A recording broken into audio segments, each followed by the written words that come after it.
I've been waiting for this episode before I even get into introducing you and before we even are you ready to start the show? Have you seen the show? Yeah, Do you know what the show is about? I have not seen the show, Okay. but I'm ready for it. How dare you? I was born ready.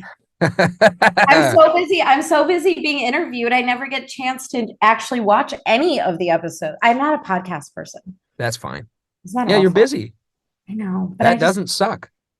yeah, it doesn't suck. I'm more like, I like conversations more than like, I like audiobooks, sort of.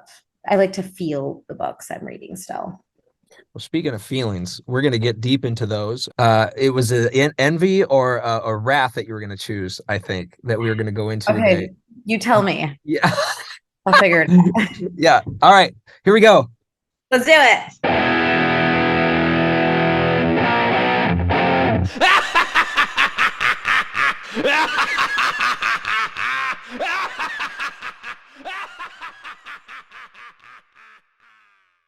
Hi, my name is Mark. I'm Smeltzer, and welcome to Investor Hell. Today on episode 4, I've got Veena Jetti.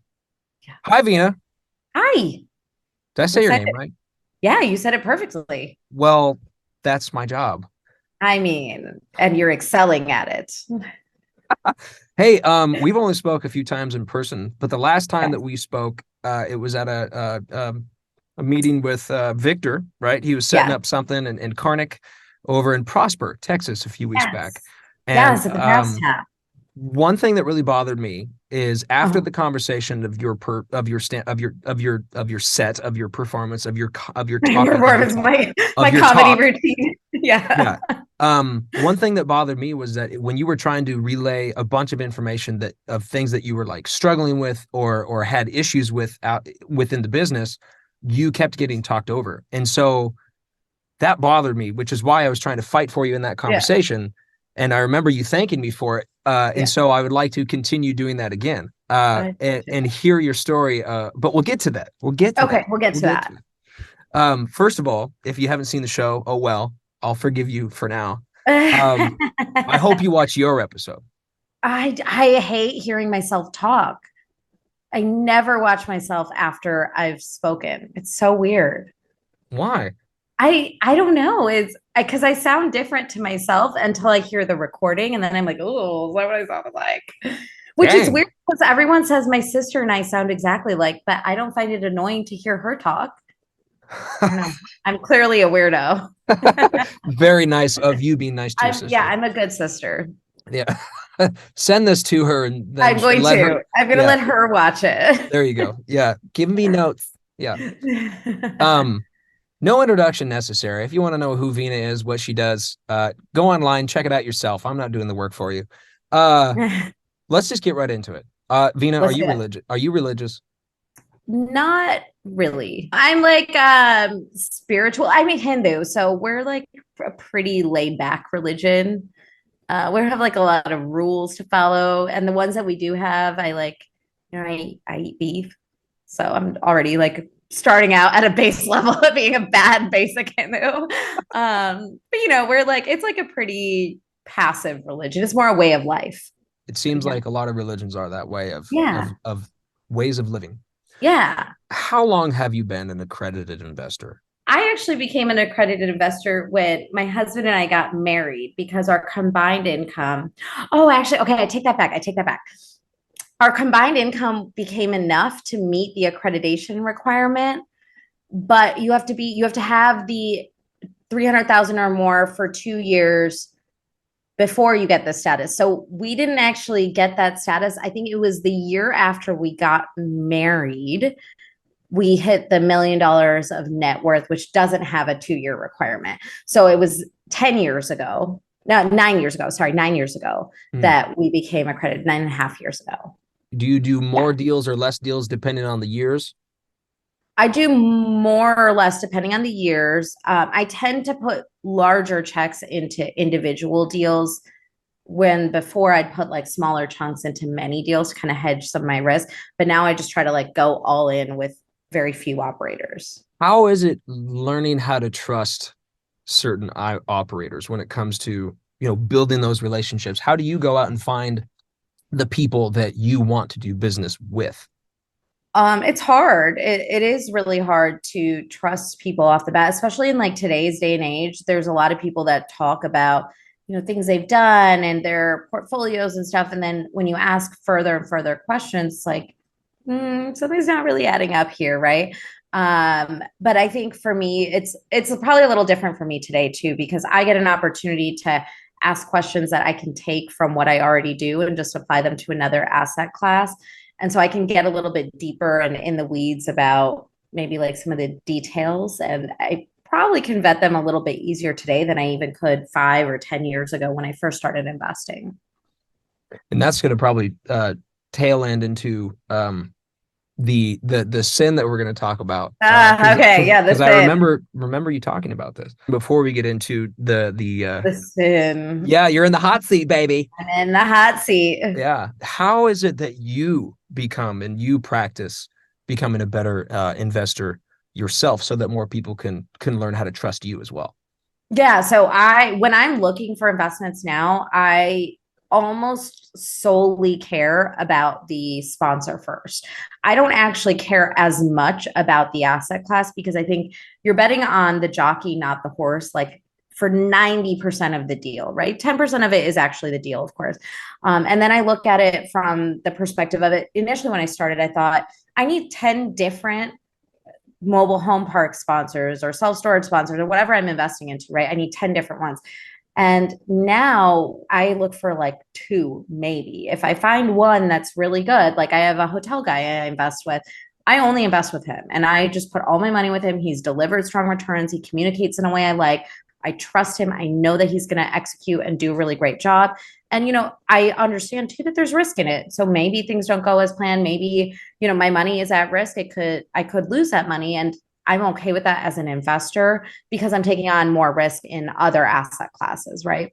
But for me, I don't look for 10 different investors in any one asset class. I need like one really great one, and that's all I need. Like you had said earlier, hedging your bets and then picking one or two people instead of Yeah, 10 or however many, so you can focus on building more trust with a very specific right. few amount of people. Right. I And then love the that. larger the check you write, the better position you can get in their deals. So it makes a lot of sense to just focus on one person or one sponsor team. Could you describe the feeling behind that? Because a lot of people who are like, hopefully, who will Mhm. be watching this aren't investors or Yeah. are wanting to be investors. What's the Yeah. actual feeling behind those types of, talk about those gut feelings, because most people won't experience those feelings or want to know what they feel Yeah. like so they're on the right track. So I think a lot of it just comes from like your mindset about money, right? A lot of people, humans make notoriously terrible decisions, especially based around investments. It's a fact, right? Like that's not, it's just proven time and time again that we are really bad at making those types of investment decisions. But the reality is like, I'm just not that attached to the money that I'm investing. Like, of course, I worked hard for it. It means something. I traded my time for money at some point to get that, right? Mm. I view money as just a tool. It's a means to an end. It's not the goal. It's not the ultimate goal. The goal is to control my time, to control my family's time so that we can do what we want. We can live on our own terms. And so I think when you have that approach with money, it makes you less risk averse than if you are very attached and you feel like, oh my gosh, if I don't make this money back or I don't make this return, that is going to change my whole entire life. If that's your kind of mindset going into it, then you really shouldn't be investing in these types of assets. These are alternative assets. They do have risk, but really what you should be looking at is something that's maybe like a mutual fund or something like that's safer. And I'm not a financial advisor, so it's not financial advice, just to This be is very not clear financial advice, folks. at all. But yeah, so I think it's just like your mindset around money and what it is. Like, do you see money as a means to an end, a tool? Like, how do you view money? And I think for me, like, my gut is like, okay, I'm going to put this money here because I think it's a great sponsor team. I think it's a great asset class. And if we lose it, then we lost it in pursuit of making our life or our family's life more comfortable or better or whatever it is, right? And I also really believe that I'm young. I can go back out and make that money again. So the younger you are, the more risk you can afford to take on because you have time, and time is your biggest asset. It's not the money. Is actually something I was gonna. I know. We're getting to the story. We're getting into it, but the things that you say just bring up so many more questions. So Yes, I know I could sit with you for hours. I know that I hours. We could. could do And this for hours. yes, that's right. Because it sounds like you know your stuff, which is going to go into what we're going to talk about today. Okay. And I think that I would like you. I'm going to pick. This is the first time I'm doing this.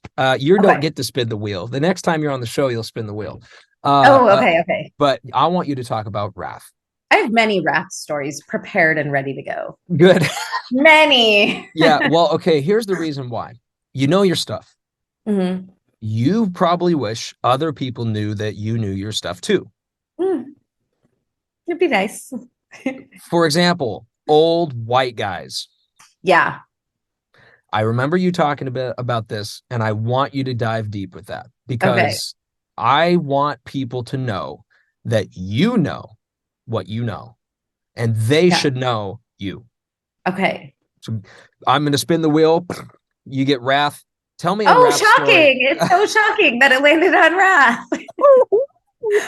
How in the world? Okay. So tell me a time that you got very angry with the deal. Tell me a time that you got so mad at Okay. somebody who just screwed you over or wasn't listening to you because they knew better than you, even though you were right. Okay, I don't really get mad like that, to be completely fair. Like I don't have a short temper. And I tend to get like more snarky than I do mad when I'm irritated. But I don't get I actually have a pretty cool head when it comes to business, especially because I see all of these things as just like a challenge that I need to overcome and I need to figure out how to I go into problem solving mode. Um, and I can't remember if I even told you this story that day, but the people listening haven't heard it yet, right? So I remember I was buying an asset. I think it was like I don't know, like 38 million, $40 million, something like that. This was years ago. And I walk in and I introduce myself and I say, hey, like, hi, I'm Veena Jetti. I'm one of the partners on this deal. And they had sent the junior broker to meet with me, which was fine. We were already under contract. It wasn't a big deal. And he goes, oh, okay, great. When will your husband be joining us? And I was like, well, I didn't tell him about this meeting, did you? And he was like, oh no, should I have emailed him? Or I was like, you can, but it's weird because he doesn't know we're buying this asset. And he goes, what do you mean? And I was like, my husband let me out of the house to come and meet with you, Mr. Broker.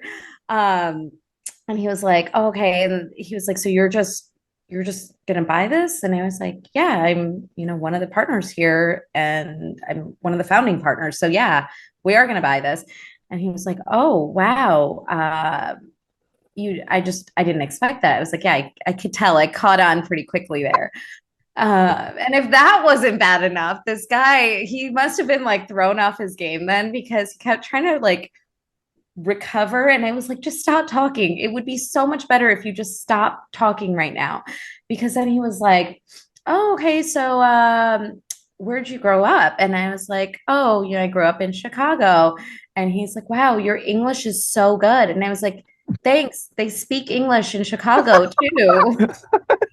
And he was like, oh, no, I mean, you know what I meant. I was like, I don't think I do. I mean, obviously I knew what he meant. And I was like, Yeah. okay, where, he's like, What where, did he mean, Vina? yeah, he was like, for a brown person, you don't have any accent. Yeah. And I was like, yeah, they speak English in Chicago, so thanks. And he's like, well, where were you before Chicago? Like where were you born? And I was like, oh, yeah, I've played this game 1,000 times already. So I heard he like have all my answers queued up. I was like, oh, I was born in Colorado. And he was like, no, like before that. I was like, no, that's the first place I lived. And I was like, are you asking me where else I've lived? He's like, yeah, where else have you lived? And I was like, oh, okay, well, I lived in Utah and I've lived in Arizona and I've lived in California and DC. And he was like, no, that's not what I mean. He's like, where are you from? And I was like, oh, I'm from Frisco. I live in, just north of Dallas, like 30 minutes from the property. I'm like giving him the runaround. I can like see he's like frazzled and not really sure how to ask me just like what my ethnicity is. Mhm. And then he's like, what about your parents? And I was like, okay, well, my dad was, born in Sri Lanka. My mom was born in India. He's like, oh, you're Indian. And he's like, oh, I didn't know you were Sri No Lankan. crap, Sherlock. And I was like, wow, this is the long scenic route to get here, but okay. Jeez. Okay, so this broker was Yeah. basically acting ignorant or was ignorant that some women who are brown Yes. have just been born in this country and do real estate without their Yes. husbands. Yes. It's Cool. wild. It's wild. Cool. So, okay, so was that the only thing that happened that day, or did you guys close that deal? Was it, I Yeah, mean, we it closed sounds like that it deal. wasn't. We Sorry, did go close ahead. the deal. Yeah, we closed that deal. We closed that deal, made a bunch of money. We sold it now. But yeah, it was definitely an interesting interaction. Well, so how do people avoid that? Like, okay, say for example, Uh, like I'm white, you're not. So what? yeah, Who cares? right, You and I are right. human, right? You've got a heart, Yeah, I've got blood, we've got kidneys. something like that. Yeah, Yeah, something like that. We got bones. supposedly, Right. supposedly, Right.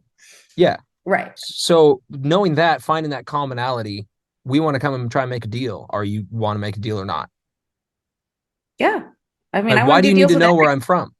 Why do you need to know this stuff? Yeah, You know? yeah. It was just weird. I mean, like, really, honestly, I think he was just trying to like make small talk with me in like a super weird way. And like, this isn't the first time it's happened. Like, I get it. I know what's happening here. But the reality is like I'm comfortable with this. But like, what about someone who maybe wasn't born here, or who doesn't feel comfortable addressing these things, or who doesn't even have a husband? Like, can you imagine? And so it's like those people are the people that I feel like get more negatively impacted. But these micro aggressions, if you will, or whatever you want to call it, right? That can be problematic for a lot of other people who don't necessarily have ways to overcome those adversities. So would you say that you're kind of on a path to try and help people circumvent, like, or at least avoid those pitfalls or hear the tricks of the trade of not necessarily women only, but more focused on the woman aspect? Not necessarily. Like I'm passionate about it, but really where my focus has been is at the top level. I think that we need more diversity across companies at the top level, not just in the space, just in the C-suite and above. We need more diversity, minorities, women. So my focus is really on impacting change up there while simultaneously like helping educate. But I like to educate anybody, like, and I'll work with anybody, but I want people that share the same morals and values that are important to me and core to my being.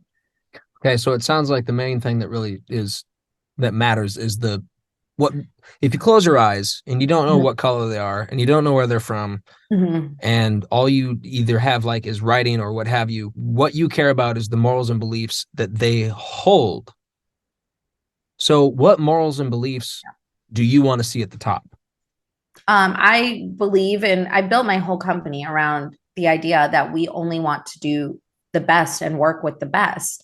And I just refuse to believe that companies that have only men or only white men at the top, I just refuse to believe that that's the best. I don't think that 50% of the population is just simply not qualified. It means that we're not paying enough attention or creating enough opportunities to get to the top or to be at the top for underrepresented communities. And so that's where my, attention has been. And a lot of people hear me talk about like women and minorities in business and being at the C-suite and hear me saying like, oh, I don't want any white men. That's not even remotely true. It's important for white men to have a voice too. And I like some of my closest friends and like the people that have championed me and catapulted me into the whole next level are white men, and they believe strongly in diversity too, and they share the same common goal. And that's what's important to me. It's the diversity aspect, not that there's only this one particular group represented. The belief is that we only want to do business with the best, right? Okay. You can't do that without diversity. The core tenet of diversity and inclusivity at the top is absolutely, it's a moral standard that you can operate your company with. and I'm genuinely trying to understand this so Yeah. that I think that a lot of people want to understand it as well. There are people who are at the top who Yeah. don't have good morals and values and belief systems, Sure. um, and who do want to keep people oppressed. Mhm. And it doesn't matter where you're from, who you are, what you've done, where you've been, what you've accomplished. They just want to be at the top. It's simple as that. They Right. want to be in control. Right. Do you believe that we should? I'll give you an example. Let me see if I can clarify my question with an example. Yeah. With the project that I'm working on, Nascents, it's a feature film, animated crime drama. I want to hire the best. Hmm. I'm not the best, but I believe Right. I'm the best for the project to head it and Sure. find the people who can establish the same vision that I have been given. Sure. If somebody comes to me, say, for example, my casting director comes to me and says, hey, look, I'm going to focus on diversity, giving every single person the opportunity. Now, the fact Mhm. that it's an animation, Yeah. anybody of any color can do any voice.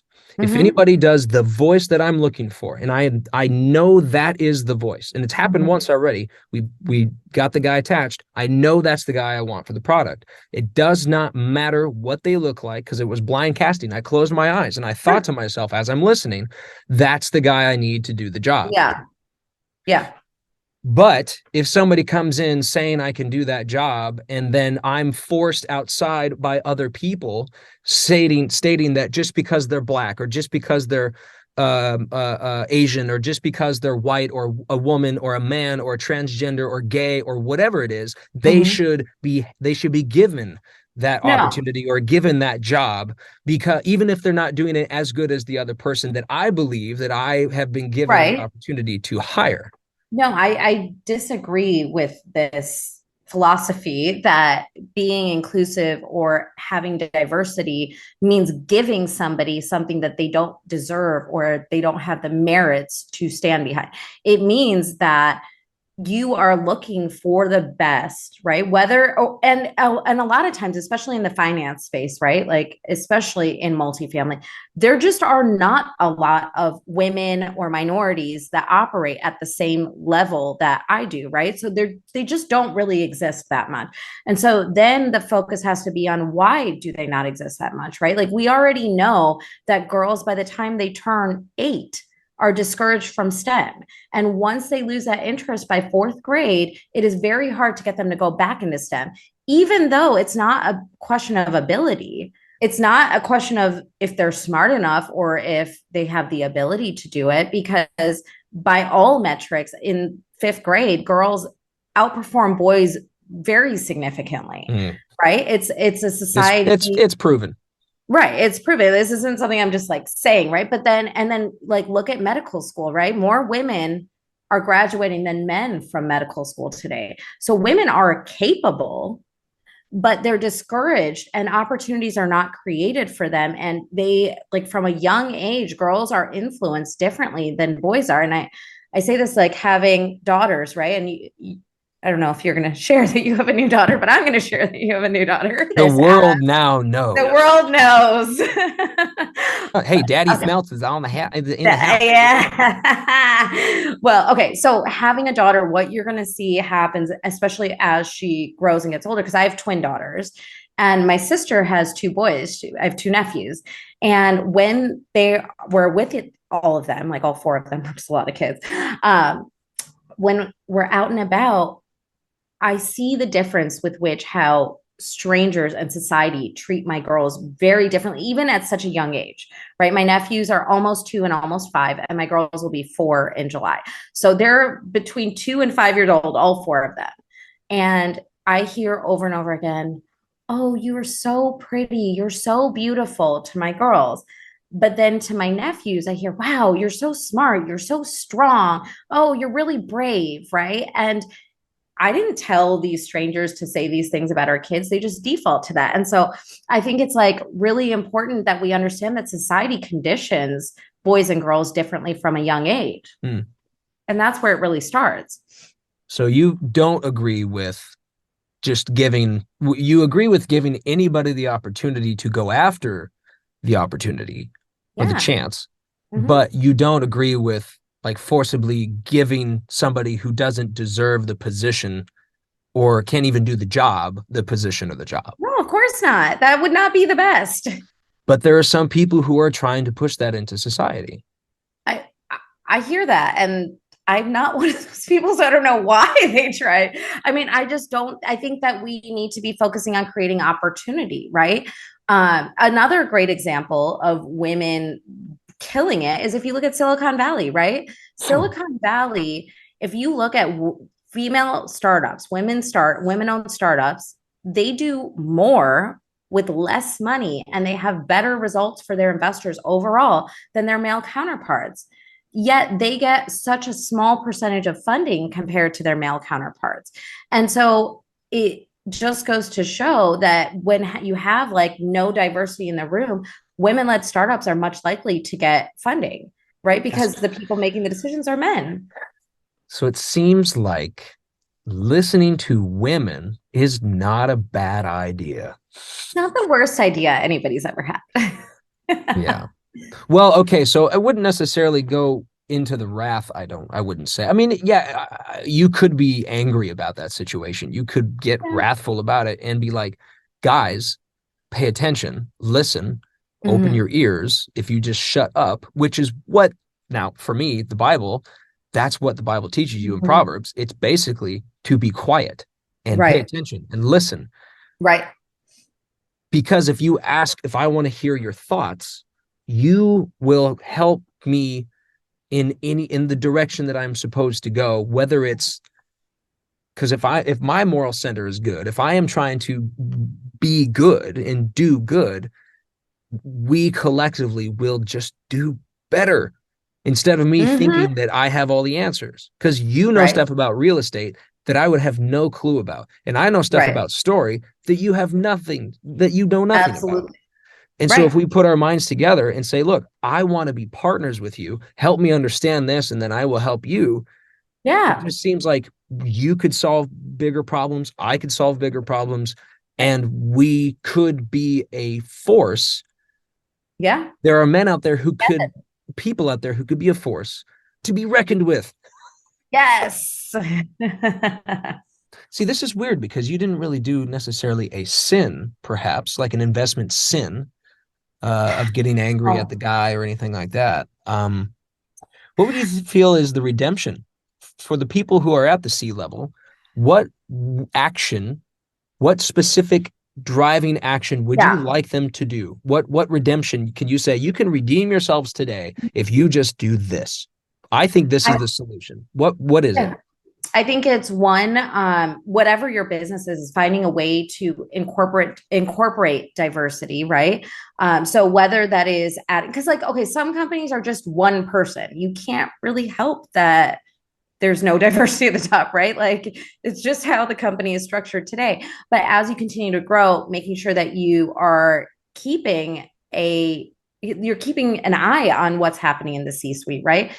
Secondly, your board of advisors can be people from all different walks of life. It doesn't have to be just one ethnicity, one race, one gender, any of that. It can be a multitude of people, right?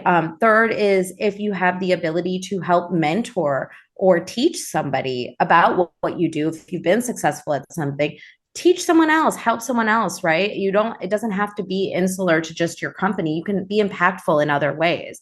Hmm. We personally, like our trust, does not invest into any company that does not have diversity as one of the core tenets of how it operates. Not just because it's important to me and not just because I have young daughters that I want them to have opportunities when they get older, but more importantly, I think it's a really big weakness and I think it's an oversight. And it tells me that there are going to be situations that come up that you don't have enough diversity in just thought leadership to be able to handle those creatively or overcome those in the best way possible because you just don't have all the tools. You have maybe a couple of tools, but you don't have all of the best tools. You heard it here, first and foremost, folks, on Investor Hell. Those 4 steps, those are actionable. I'm grateful that you took the time to give us those actionable steps. Absolutely. And I hope that the folks watching this can redeem themselves and and pay attention to you and to other people who are like you and fighting for the things that you are fighting for. I know that for my team, for Shelby and myself, it's very much at the end of the day, if whoever's going to do the best job. Yep. And that's that. If it's a That's bunch it. of white dudes, cool. If it's not a bunch Yep. of white dudes, cool. Will it accomplish what I'm trying to accomplish? And is it good? Is it Yep. just? Is it It's a moral? great. Ethical? Yes, I agree. We gonna do this again. I hope so. I Spin the hope wheel so too. again. Yeah. Yeah. Maybe by the next time we have you on the show, I'll have an actual investor behind the show looking for the passive income that this thing can generate, and we'll actually have a little wheel. Oh, I love it. Yeah. There you go. Like the Wheel of Fortune a little bit. If you want people to get a hold of you, Mm-hmm. what's the best way? And Ooh. what are you currently looking or always looking for, and how should they approach you? Oh, okay. These are good questions. So, one, I have my free Facebook community, which I pour a lot of love into. It's called Mastering Multifamily with Veena, Jetti. It's free for someone to join. You just fill out the questions, join. And I spend a lot of time in there doing education. You can also go to veenajetti.com, VEENAJETTI, which has all of my like social media and like wherever I'm speaking and all the things there. What I'm always looking for is one, deals. So like if someone has a great deal that's off market or they're direct to seller or they maybe want to look at partnering together, I'm always looking for that. And you can approach me, basically like stay on my radar by being active in my group. That's what most people who want to partner with me do. And, we talk about deals together. They have direct access to me. And second, I'm always looking for passive investors. I'm always looking for LP capital. You can invest. You can go through Veena Jetti, or you can go to my company site, vivefunds.com, VIVEFUNDS.com. This is going to be in the description as well. Awesome. Thank you.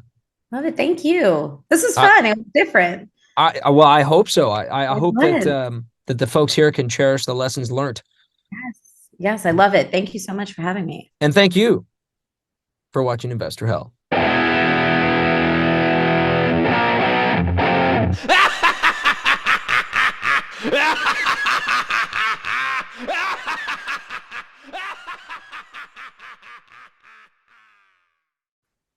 I think that's it. I don't know what Awesome. else to add, dude. I love it. This is a Like, good episode. It was definitely different than anything. I've been recording all day today.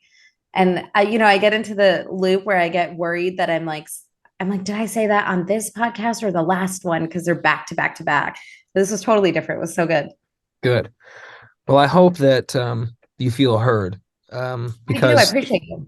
that's what I care about. Because I hate when people don't listen to me. I hate it. Mhm. It's just a waste of my time if I talk and they're just like, right, yeah, like, so, like, what do you want to do for lunch? Like, I think you get used to it as a woman. that shouldn't be the case, though. Which Squirrel is is- why I hope that this episode will I at hope least so too. I impact appreciate you for, somewhere. yeah, I appreciate you for bringing this up and, addressing it. It's awesome.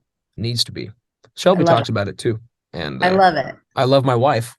I mean, there's that. So, hey, if I can, If nothing else, there's that. yeah, and my daughter in the future, to where Yes, she that's the can share thing. her ideas too. Absolutely. We got to leave it better for the next generation.